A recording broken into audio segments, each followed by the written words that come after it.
오늘도 값없이 베풀어 주신 하나님의 끝없는 은혜를 누리며 승리하는 꿈미래 모든 분들이 되기를 소망합니다.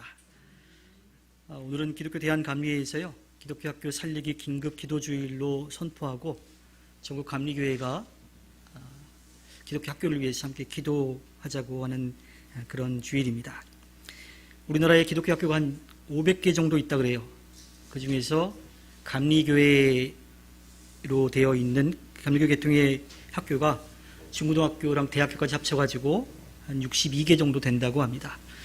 문제가 뭐냐면 신앙교육을 중심으로 해서 학교가 세워졌는데 앞으로 그 선생님들을 뽑거나 하는 그런 과정 가운데 종교의 자유를 허용하라는 거죠.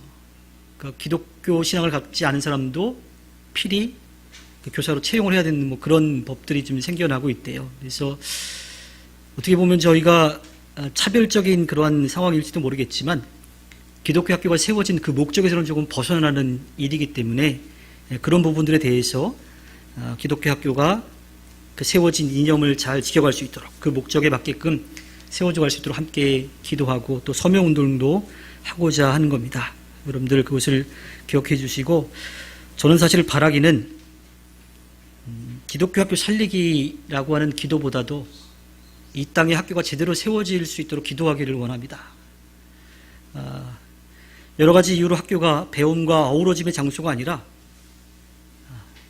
차별로 되어 있죠. 뭐 공부를 잘하는 학생과 그렇지 않은 학생의 이런 차별의 개념이 아니라 요새는 수저 논쟁이죠. 수저. 금수저나 흑수저. 그래서 출판선 수당이 다른 그런 부분들을 가지고 스스로도 자기들이 뒤처져 있다, 앞서고 있다 그런 생각들을 갖고 있습니다. 어쩌면 선생님들도 예전처럼 좀 열정을 가지고 아이들에게 교육을 하기보다는 아이들 눈치를 보고 또 학부모들의 눈치를 보면서 제대로 된 교육, 거기에는 이제 인성교육도 포함이 되어 있는데 그런 것도 제대로 되어지지 못하고 있는 그런 부분들이 좀 안타깝습니다. 주변에 대안학교를 다니는 아이들이 좀 있는데요. 물론 교육부 인정을 못 받아서 검정고시를 봐야 하지만 그 안에서 아이들이 하고 싶은 것들을 찾기도 하고 또 열심히 있기도 하고 또 그 꿈을 이루기 위해서 스스로 노력하는 그런 모습들을 저는 개인적으로 보았습니다. 물론 대안학교가 다 맞는 것, 또 옳은 것은 아니기는 하지만 학교가 학교로서의 제 역할을 감당할 수 있도록 우리가 기도하기를 원합니다. 선생님들과 친구들과 어우러져서 학업뿐만이 아니라 함께 살아가는 법을 배우는 곳이 될 수 있도록 기독교 학교를 위한 기도뿐만 아니라 학교가 제 역할을 할 수 있도록 함께 기도하기를 소망합니다. 2001년에 개봉한 영화 친구라고 하는 영화 보셨나요? 네. 그리고 2012년에 방영한 신사의 품격이라고 하는 드라마 보셨어요? 네. 저도 신사의 품격은 안 봤는데 한 영화와 드라마에 나온 배우가 한 그 대사가 오늘 제 마음속에 확 박혀왔습니다. 김광규 씨가 선생님으로 나오는데 거기에서 사고친 학생들을 데려다 놓고 물론 뭐 좋은 모습은 아니지만 친구라고 하는 그 영화에서는 조금 다소 폭력적인 모습으로 나오는데 아버지 뭐 하시노? 하고 물어봐요. 이건 아시겠죠? 혹시 학교 다닐 때 들어보셨어요? 여기는 다들 모범생들만 이신 것 같아서 그런 일이 없겠지만 예전에는 뭐 잘못하면 부모님 뭐 하시는지 묻고 또 학교에서 가정에 대한 조사를 할 때에도 저도 기억이 나는데 뭐 월 수입 뭐 이 정도 그런 개념보다도 아버지, 그러니까 부모님의 직업이 뭔지 또 최종 학력이 어떻게 되는지 뭐 이런 것들을 쓰는 게 있었어요. 그것을 통해서 가정 환경이 어떤지를 좀 조사하고 그 아이들에게 필요한 도움을 주기 위한 거였을 거라고 저는 개인적으로 생각을 합니다. 근데 그 일들을 통해서 문제들이 좀 발생을 하는 거죠. 특히 지금과 같은 시대에서 수저 논쟁을 가지고 출발선이 다르다고 생각하는 이런 상황 가운데 부모님이 무슨 일을 하시는지, 어느 동네에 살고 있는지, 때로는 또 어떤 차를 타고 있는지 하는 그런 것을 가지고 사람들을 평가하고 또 그것을 통해서 차별하기도 합니다. 저는 그런 수저 이야기가 나올 때마다 마음이 좀 아파요. 왜냐하면 자기가 그렇게 출발선이 좀 다르다, 남들보다 뒤에서 출발한다라고 하는 것 때문에 마음 아파하는 사람들을 볼 때 더 제 마음이 아픕니다. 어쩌면 출발선상이 좀 빨라서 그걸 좀 자랑하는 정도는 좀 이해할 수 있을 것 같은데, 뒤처져 있다고 자신을 인정하지 않는 그런 모습들 때문에 더 마음이 아픕니다. 이러한 상황들 때문에 요즘은 개천에서 용난다라고 하는 말 그 자체가 사라진 것 같아요. 우리가 참 어려운 그러한 시대를 살고 있죠. 출발선이 중요한 것이 아니라 바른 가르침으로 열심히 한 정당한 대가를 받을 수 있는 그러한 사회가 되어야 할 것 같습니다. 그리고 자본주의 사회에서 물질이 빠질 수야 없지만 단순히 물질만 가지고 평가받는 그러한 사회가 아니라 모두가 다 인격적으로 존중받을 수 있는 그런 아름다운 사회가 되기를 소망합니다. 오늘 말씀으로 들어오면요, 사도 바울은 우리가 빚진 사람들이라고 이야기합니다. 빚을 진 사람들. 그런데 이 빚은 시간이 지난다고 해서 사라질 게 아니라고 이야기합니다. 반드시 갚아야만 하는 빚이에요. 이 빚을 갚지 않으면 심판을 피할 수도 없고 영원한 형벌에 처할 수밖에 없습니다. 근데 바울이 힘주어서 말하고 있는 것은 이 빚은 육신이 지은 빚, 육신의 빚이 아니라고 이야기를 하고 있습니다. 즉 우리의 노력과 시간이 지나면 갚을 수 있는 게 아니라고 하는 거예요. 죄로 인해 즉 교만에서 하나님을 인정하지 않고 자기의 욕심대로 살아가서 하나님을 등지고 떠난 그 사람들, 그들이 맞이해야 될, 또 짊어져야 될 빚이라고 하는 겁니다. 하나님 앞에 죽음의 형벌을 받을 수밖에 없는 그러한 존재인데 그 빚을 갚을 수 있는 방법을 하나님께서 열어주신 것으로 이야기를 합니다. 하나님의 아들 예수 그리스도께서 우리의 모든 죄를 대신하여 십자가에 못 박혀 돌아가심으로 우리가 그 빚을 다 갚고 하나님 앞에 나아갈 수 있는 길이 열린 거예요. 그러나 중요한 것은 그것을 믿어야만 그 빚이 갚아지는 거예요. 사도 바울은 이 길을 걷는 사람이 육신에 매여 있는 존재가 아니라 하나님의 자녀가 되었다라고 하는 것을 이야기하고 있습니다. 공의와 정의의 하나님은 죄에 대해서 분명하게 그 값을 치르시는 분이에요. 그래서 하나님은 떠난 그 길에서 다시 돌아오라고 말씀하시는 거죠. 우리가 벌 받기를 원하시는 것이 아니라 우리가 용서함 받고 영원한 생명을 얻기를 원하시기 때문입니다. 예수 그리스도께서 십자가에 달려 죽으심으로 우리의 모든 죄가 다 용서되었는데 그것을 우리가 믿음으로 받아들이지 않으면, 믿음으로 고백하지 않으면 나와는 아무런 상관이 없는 일이 되어버리고 말아요.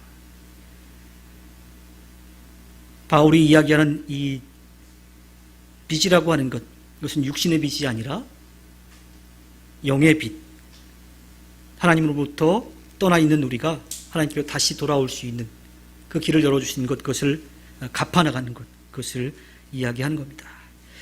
존 웨슬리 목사님은 노예의 영과 양자의 영이라고 하는 설교에서 사람들을 세 부류로 구분을 합니다. 하나님의 율법과 사랑을 전혀 모르는 사람으로 세상적으로는 도덕적으로 살아가긴 하지만 하나님을 알지 못하는 그냥 일반 사람, 자연인, 그런 사람들이 있다라고 이야기해요. 또 하나님의 율법과 사랑을 알기는 알지만 여전히 두려움과 공포 가운데 떨면서 살아가는 사람들, 그래서 그냥 율법 아래에 있는 사람들, 노예의 영을 가진 사람들이라고 이야기합니다. 그리고 마지막으로 성령의 도우심으로 예수 그리스도의 십자가의 은혜를 깨닫고 언제나 함께 하시는 성령을 의지하여서 사탄의 유혹을 이겨내면서 하나님께 기쁨을 드리는 삶을 살아가는 사람, 은혜 안에 살고 있는 사람, 양자의 영을 받은 사람이라고 그렇게 이야기를 합니다. 여러분들은 이 세 부류의 사람 가운데 어디에 속해 있습니까? 여러분들이 이 자리에 나와 계시니까 첫 번째 일반 자연인이라고 하는 그 부류는 아니겠죠? 그렇다면 율법 아래에 있는 사람과 은혜 안에 있는 사람 중에 과연 어디에 속해 있는 사람일까요? 아마도 율법 아래에 있는 존재와 은혜 아래에 있는 사람, 이 존재 사이에서 왔다 갔다 할 거예요. 우리를 향하신 하나님의 사랑으로 구원의 은혜가 한 번에 우리들에게 왔지만 그 은혜를 누리고 살아가는 그 우리의 삶의 모습에 있어서는 은혜 아래에 있다가도 또 율법 아래로 갔다가 왔다 갔다 하며 그렇게 살아갈 수밖에 없어요. 구원의 은혜는 한 번에 받았지만 그 구원의 은혜를 누리는 삶은 우리의 결단과 노력이 없으면 다시 또 우리는 죄의 나락으로 빠져들 수밖에 없기 때문이죠. 예수 그리스도께서 우리를 위해 자신의 생명을 내어주신 그 구원의 은혜를 우리가 받았다면 그 삶을 그 누리는 은혜를 누리며 살아가는 그 삶을 살기 위해서 부단히 노력을 해야 합니다. 죄에 대한 철저한 뉘우침으로 회개했지만 우리는 세상의 유혹에 계속 흔들릴 수밖에 없기 때문이죠. 우리의 의지만으로 이것을 해결할 수가 없습니다. 우리는 죄를 짓고 회개해서 돌아서자마자 또 죄를 짓는 그런 연약한 존재이기 때문이에요. 그런데 하나님께 더욱더 감사한 것은 그렇게 연약한 우리를 위해서 성령님이 함께하고 계시다라고 하는 겁니다. 우리가 그 길을 떠나지 않도록 그 길로 다시 갈 수 있도록 언제나 우리 곁에서 도우시고 계시는 거죠. 사탄의 유혹이 계속되고 있지만 그 싸움이 계속되고 있지만 때로는 우리의 욕심 때문에 넘어지기도 하지만 지기도 하지만 성령께서 우리를 도우시기에 우리는 승리할 수 있습니다. 우리가 이 땅을 살아가는 동안 그 사탄의 유혹은 피할 수도 없어요. 그리고 멈추지도 않을 겁니다. 그래서 사도 바울은 한 번으로 끝나지 않을 싸움에서 지지 않기를 바라는 마음으로 우리에게 오늘의 말씀을 들려주고 있지요. 오늘 말씀 15절에 가면요, 여러분은 또다시 두려움에 빠뜨리는 종살이의 영을 받은 것이 아니라 자녀로 삼으시는 영을 받았습니다. 그래서 우리는 그 영으로 하나님을 아빠, 아버지라고 부릅니다. 영화나 드라마에서 자녀가 잘못을 해가지고 경찰서에 잡혀가 있을 때 그 자녀를 찾아간 부모님의 말이 뭘까요? 그렇게 가본 적도 없어가지고 전혀 모르시네. 그런 이야기를 하죠. 너 아니지? 네가 그런 거 아니지? 사람들이 잘못 알고 있는 거지? 다른 사람들이 다 네가 죄를 지었다고 해도 엄마 아빠는 너 믿어. 걱정하지 마. 엄마 아빠가 지켜줄게. 이런 이야기 하지 않겠어요? 전혀 공감하지 않으시는가 보네요. 잘못하면 혼나야 된다고 생각을 하시는 거예요. 부모라면 자녀가 잘못했지만 그래도 자녀를 믿습니다. 잘못을 했지만 정말 딱 한 번 어쩔 수 없이 혹은 한 번의 실수로 그렇게 했다라고 분명하게 믿지요. 그리고 잘못을 저질렀다 해도 어떻게 해서든 그 문제를 해결해 주려고 합니다. 그게 부모의 마음이겠죠. 자녀를 삼는다라고 하는 그런 뜻은 그냥 그렇게 명분만, 그냥 이름만 그렇게 하겠다라고 하는 뜻이 아닙니다. 그냥 부모와 자녀가 되는 거예요.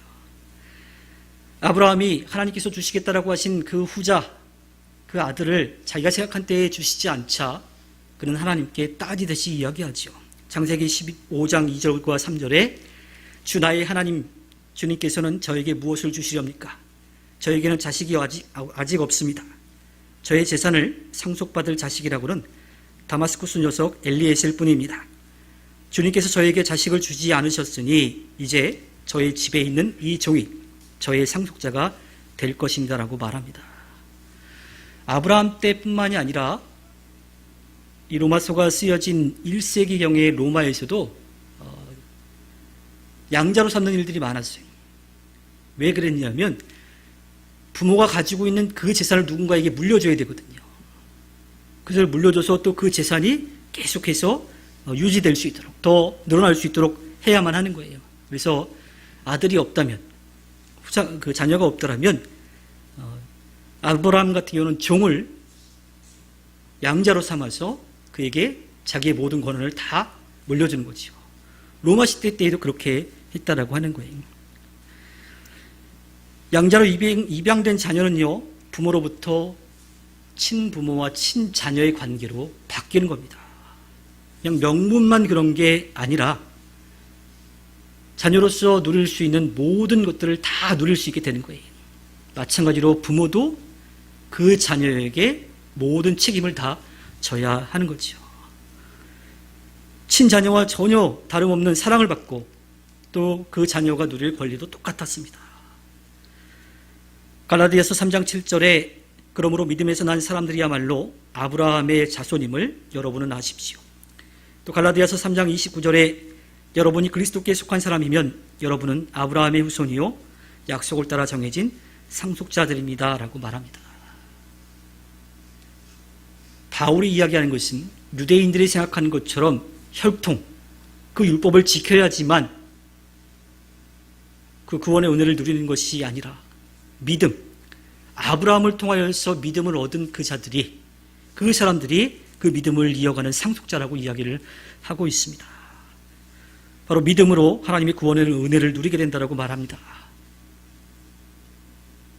하나님을 알지 못했지만 하나님을 알게 돼서 이제 하나님의 자녀가 되었다라고 하는 거예요. 믿음으로 그것을 이룬다라고 바울은 이야기하죠. 15절 말씀을 다시 가보면요, 중요한 것이 우리는 그 영으로 하나님을 아빠, 아버지라고 부릅니다 이야기합니다. 아빠, 아버지 많이 들어보셨죠? 우리가 보는 새 번역 성경에서는 아빠, 아버지라고 되어 있는데 많은 분들이 이 아빠라고 하는 말, 이 말 뜻을 알고 계실 거예요. 어떤 뜻으로 알고 계세요? 아빠가? 눈빛은 빨리 질문하지 않고 빨리 넘어가라는 것 같은데. 보통 이제 아빠라고 하는 표현을 저도 어렸을 때 그렇게 듣긴 했었는데, 이 아람어에서 온 그러한 이제 비슷한 발음이죠. 아빠라고 하는 그런 발음이고, 저도 이스라엘에 있을 때 아이들이 자신의 이제 아빠를 정말 아빠, 아빠 하고 부르는 걸 들었어요. 그래서 제가 귀가 열리는 줄 알았습니다. 히브리어를 막 들어가지고 이해할 수 있는 그런 귀가 열린 것 같았는데, 실제로 그냥 아빠라고 불러요. 근데 이것을 어린아이가 아빠, 아빠, 우리가 표현하는 그 아빠, 아빠 하고 부르는 것과 똑같다라고 그렇게 많이 이야기를 합니다. 그런데 계속 연구를 해본 결과 이 아바라고 하는 말, 실제로 발음은 이제 아빠보다는 아바라고 하는 그런 발음으로 들려지는데 그냥 아버지라고 하는 뜻이에요. 아버지. 그러니까 아이가 그냥 편하게 아빠를 친근하게 부르는 그러한 개념보다도 아버지로서 인정하면서 집안의 가장, 집안의 어른, 그분을 인정하고 존경한다라고 하는 뜻으로 아바라고 하는 표현을 썼다라고 하는 거예요. 히브리어에서도 아부라고 하는 발음이 됩니다. 그러니까 어떤 경우에는 그냥 아이가 친근하게 아빠 아빠 부르는 것처럼 똑같다라고 이제 이야기하기도 하는데, 실제로는 아버지로서 존경하고 또 그 아버지를 인정하는 그러한 마음으로 아바라고 부른다라고 하는 거예요. 신약 성경에서는 이 아바라고 하는 표현이 이제 3번 나오는데, 겟세마네 동산에서 마지막으로 기도하실 때 아버지 뜻대로 해달라고 하는 말씀, 마가복음 14장 36절과 오늘의 말씀 로마서 8장 15절과 또 비슷한 내용이 나오는 갈라디아서 4장 6절에서 이렇게 3번 나오는데, 이 아버지라고 하는 뜻을 가진 헬라어 호 파테르, 영어의 father랑 비슷하죠. 다 어원들이 이제 비슷한데, 그렇게 해서 그냥 영어로 이야기하면 daddy라고 그냥 이렇게 편하게 부르는 그러한 개념이 아니라 아버지로서 존경심을 표현한다고 하는 뜻입니다. 그래서 제일 정확하게 번역된 성경을 찾아보니까요, 현대인의 성경에 나의 아버지라고 이렇게 표현이 되어 있더라고요. 개역개정 성경에서는 너희는 다시 무서워하는 종의 영을 받지 아니하고 양자의 영을 받았으므로 우리가 아빠 아버지라고 부르짖느니라 이렇게 되어 있습니다. 그래서 이 로마서 8장 15절의 말씀을 가장 잘 이해하기 위해서는 제가 생각하기로는 새번역과 개역개정과 현대인의 성경을 다 섞어야지 정확히 그 뜻을 알 수 있을 것 같아요. 뭐냐면 여러분은 또다시 두려움에 빠뜨리는 종살이의 영을 받은 것이 아니라 자녀로 삼으시는 영을 받았습니다. 그래서 우리는 그 영으로 하나님을 나의 아버지라고 부르짖을 수 있습니다. 이게 뭐냐면요, 개역개정에서는 이 두려움이라고 하는 표현 대신에 무서워한다라고 하는 표현을 썼어요. 근데 그냥 무서워하는 것과 두려워하는 건 차이가 있습니다. 우리가 하나님을 경외하는 이야기를 하면서 예배에 대한 이야기를 하면서 그랬죠. 유대인들이 통곡의 벽에 가서 기도할 때 키파 쓴다 그랬죠. 왜 쓴다 그랬어요? 그렇지. 하나님이 마음만 먹으시면 나의 급소, 정수리를 찢어서 생명을 거둬가실 수 있다라고 하는 그 하나님을 인정하고 경외하는 마음으로 가리는 거예요. 그러니까 그냥 단순히 무서운 게 아니라 하나님이 어떠한 분이신지를 하니까 두려움에 그러한 하나님을 두려워하고 경외하는 그런 마음, 그리고 그 죄에 빠지지 않도록 하는 개념으로서 이 두려움에 빠뜨리지 않게 하는 것에 대한 이야기고요. 또 아빠라고 하는 표현 가운데 나의 아버지, 존경이라고 하는 표현으로 현대인의 성경에서 볼 수 있고요. 또 표준 세번역에서는 좀 다르게 나왔는데 뒷부분에 부릅니다. 그냥 아버지라고 부릅니다라고 되어 있는데 개역개정에서는 부르짖을 수 있다라고 되어 있습니다. 물론 이제 아버지라고 부르는 그 자체가 내가 아버지의 자녀이니까 날 도와달라고, 나를 책임져 달라고 하는 그러한 마음으로 이제 부르는다라고 하는 그런 표현으로 쓸 수가 있죠. 그래서 이 로마서 8장 15절의 말씀을 우리가 정확하게 이해를 하려면 세 가지의 번역을 좀 잘 합쳐서 해야 되는데, 여러분은 또다시 두려움에 빠뜨리는 종살이의 영을 받은 것이 아니라 자녀로 삼으시는 영을 받았습니다. 그래서 우리는 그 영으로 하나님을 나의 아버지라고 부르짖을 수 있습니다. 이 고백이 바울이 이야기하고자 하는 그런 내용입니다. 즉 하나님이 우리의 아버지이심으로 보호와 도움을 필요로 하는 마음으로 간절히 부르짖을 수 있다라고 하는 거예요. 부족하고 연약하지만 나를 도우시고 채워주실 그분 앞에 그분을 인정하면서 서는 그 모습이라고 하는 거예요. 그래서 이제는 창조주와 피조물과의 어려운 관계가 아니라 아버지와 자녀로서 친근하게 다가갈 수 있는 부모와 자녀가 되었다라고 하는 거예요. 죄로 인해 죽을 수밖에 없었던 우리가 하나님의 자녀가 되었다는 겁니다. 그리고 이어지는 16절에 보면요, 바로 그때에 그 성령이 우리의 영과 함께 우리가 하나님의 자녀임을 증언하십니다. 자, 그렇게 하나님을 믿고 우리가 부르짖을 때, 하나님 앞에 맡길 때에 성령께서 우리를 도우신다라고 하는 거예요. 사실 우리는 그렇게 하나님을 바라보았다가도 어느 순간 내 눈앞에 펼쳐진 어려움들 혹은 좋은 것들 때문에 하나님을 금방 잊어버릴 수 있어요. 금방 떠날 수 있어요. 그런데 성령이 우리 곁에서 그 믿음을 지켜갈 수 있도록 도우신다라고 하는 겁니다. 우리가 하나님의 자녀가 된 것은 우리의 능력이나 권리가 아니라 하나님의 은혜로 하나님의 자녀가 되는 그런 축복을 받게 되었다라고 하는 거죠. 이 사실을 온전히 믿지 못하는 사람들이 있습니다. 웨슬리 목사님이 이야기한 노예의 영으로 율법 아래에 있는 사람들이에요. 왔다 갔다 하는 사람들. 근데 안타깝게도 저도 마찬가지이지만 그렇게 왔다 갔다 합니다. 그래서 날마다 우리는 성령을 의지하며 살아가야 하지요.